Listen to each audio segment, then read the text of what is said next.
And I give the call to the honourable member for Bean. Thank you, Speaker. And I'd like to take this opportunity to congratulate you on your elevation. I'm certain that you will have big shoes to fill. But, Speaker, firstly, I'd like to acknowledge at the outset that many individuals have written to me about the bill on both sides of this. I'd also like to acknowledge the work of my colleagues Luke Gosling, the member for Solomon, and Alicia Payne, member for Canberra, that have already spoken in this debate. I'd also like to acknowledge my Territory colleagues that will follow me in this debate, not just here in the House of Representatives, but hopefully in the Senate, particularly Senator Katie Gallagher. And I wish to acknowledge my friends in the ACT Legislative Assembly that have raised this issue now for the last 3 to 4 years. At its essence, Speaker, this bill is about whether citizens living in the territories should have the same right through their local legislatures as citizens in the states to make their own laws. In my view, there can be no doubt the answer to that question is yes. The grant of self-government to Australia's 2 populous territories recognise that the people of the territories deserve the same democratic rights as people living in the states. As the then Minister for Arts and Territories, the Honourable Clyde Holding, put it in introducing the Australian Capital Territory Self-Government Bill, the Australian Capital Territory Self-Government Bill 1988, now before the House, will establish the ACT as a body politic, with the legislative and executive powers and responsibilities of the states and the Northern Territory.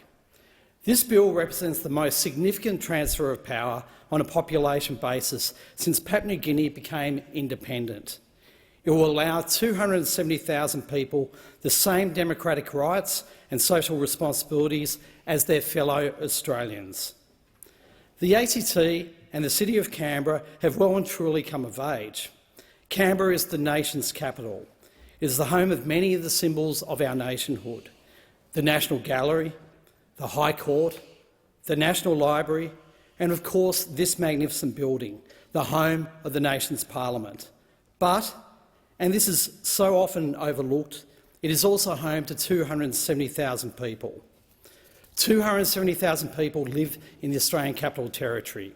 They go about the day-to-day business of their lives, working at their jobs, paying their taxes, making decisions about which schools their children will go to, which doctor or hospital will care for them when they are ill, just like every other Australian. However, unlike every other Australian in this country, where a fair go is the creed by which we live, they cannot elect a member of their own community to their own government. They have no say in the decisions which affect their everyday lives. What an extraordinary admission in a country so committed to democratic ideals, and why? Are these people somehow different from other Australians? Are they second-class citizens in some way? Do they not understand or have opinions on the issues that confront them daily? Can they not be trusted with their own destiny? The answer to all these questions is very simple. The only difference between these people and the rest of Australia is that they live in the Australian Capital Territory. Well, Deputy Speaker, all that is as true today as it was in 1988, except that there are now over 450,000 people living in the ACT. Now, Deputy Speaker, it should be noted that there exists a greater democratic deficit for Australian citizens living in our external territories: Norfolk Island, Christmas Island and the Cocos and Keeling Islands. Citizens in these territories have a limited form of local government. Norfolk Island's been currently in administration, but they have no democratic input into critical areas such as health and education, and rely on federal representation more than 1,000 kilometres away. If this is to be a parliament that truly cares about territory rights, then it needs to also turn its mind to providing a better voice for our less populous territories as well. But, Deputy Speaker, when the ACT Assembly was established, there were exceptions to the powers of the Legislative Assembly, but these reflected, for the most part, either limitations that the Constitution itself placed on the states or matters that the states had agreed should be dealt with by the Commonwealth. For example, the Legislative Assembly was not to have the power to laws with regard to the raising or maintaining of any naval, military or air force, or with regard to the coining of money, despite being home to the Royal Australian Mint. Similarly, the Act excluded the power to make laws with respect to the classification of materials for the purposes of censorship, which is already the subject of a national scheme, under which classification was the responsibility of the Commonwealth. In each case, Deputy Speaker, common sense dictated that these matters should be solely in the domain of the Parliament of Australia. In effect, the ACT was not being placed in a position any different to that of the states. That leaves two further original exceptions: the acquisition of property other than on just terms, and the provision by the AFP of police services in relation to the territories. The first of these was based on a limitation imposed on Parliament by the Constitution, while the second reflected the fact that the AFP are under the direction of the Commonwealth Minister and policing services in the ACT are the subject of an agreement between the Commonwealth and the Territory.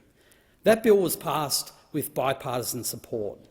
While there was some discussion around the detail, the record is clear that across the political spectrum there was agreement that the lawmaking powers of the ACT Legislative Assembly and the Northern Territory Assembly should be equivalent to those of a state parliament.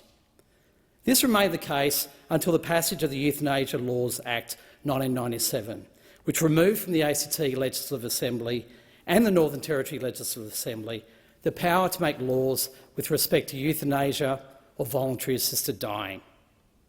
In doing so, that Act introduced discrimination in that it remained completely open to any state parliament to pass such laws. The bill before us supports restoring the constitutional position that existed from the time self-government was introduced into each of the territories until the passage of the Euthanasia Laws Act.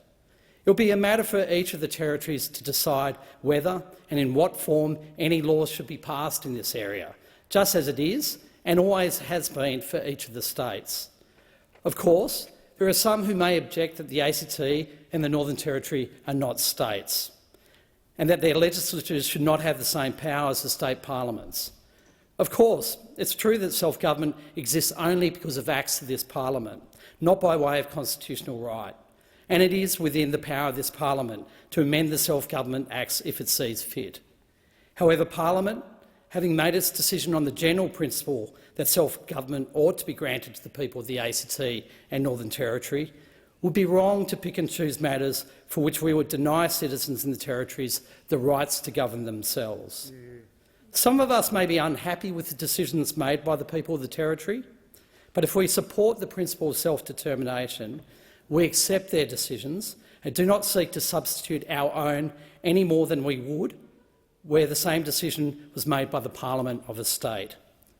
Former Senator Humphrey said in 2006, when he crossed the floor to oppose the Howard government's disallowance of the ACT's Civil Unions Act, "We may not agree with the ACT's legislative choices, but we have an obligation to respect them when they are democratically made."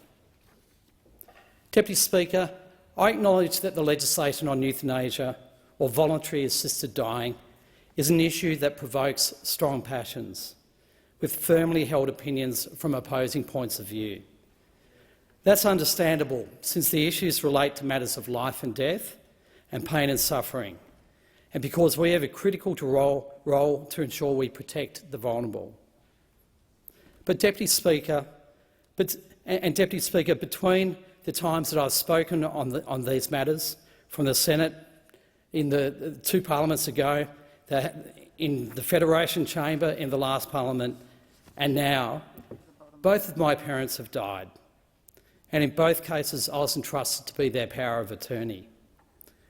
While I did not have to make any decisions in relation to my father, I did in relation to my mother, and I was able to do so in accordance with her wishes and with access to palliative care. That decision made 4 weeks ago weighs heavily on my shoulders. Not everyone gets access to palliative care in their last days or decent and respectful care in their later years. Addressing these challenges should be a priority for all Australian governments. My own personal view is not in support of the legalisation of euthanasia. However, with all its gravity, this is not something that should be restricted from consideration by the ACT and Northern Territory legislative assemblies. I thank the member for Bean, and I give